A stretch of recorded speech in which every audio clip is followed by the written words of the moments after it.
The law of sacrifice. What do you do with your time? If you are like many of us, you spend it watching TV or aimlessly surfing the internet.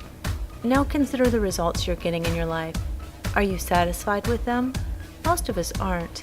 When trying to attract our highest desires into our lives, we must examine the habits and thoughts that we have that lead to where we are now. This is where the law of sacrifice comes in. There is a trade-off in all things. We trade our money for goods and services. We trade our time for money. We must learn to trade activities of a lower nature for those of a higher one. We must learn to sacrifice. Sacrifice equals discipline. Sacrifice and discipline are the same thing. We make choices every day to either sit around and watch TV, or get up and write, or practice our guitar, or exercise. The problem is that the majority of the time we end up choosing to do the activity of a lower nature. We literally waste our time and our life away doing nothing.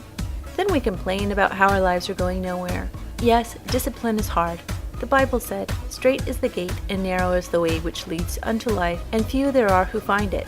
This is referring to the fact that to live the life of our dreams, we have to learn to desire, love, and crave discipline. Only a few people find it because it's hard. Why does it have to be so hard? It isn't really as hard as we think it is. The key here is to first desire discipline rather than the fruits of the discipline. Begin to plan your activities before you go to bed at night so that when you wake up in the morning you have a set target for the day. Realize that the time-wasting activities are a waste of time. Obviously, no one can be 100% disciplined all the time, especially if we are just coming into the realization of its value. The law of sacrifice is something that must be continuously learned as we grow as people and continuously desire to reach higher goals. Claim your life. Part of realizing the law of sacrifice and learning to discipline our thoughts and activities is the act of claiming our own lives. So often we wish something from the universe and we wait around for the universe to give it to us, all while thinking that we will give our part when the universe delivers.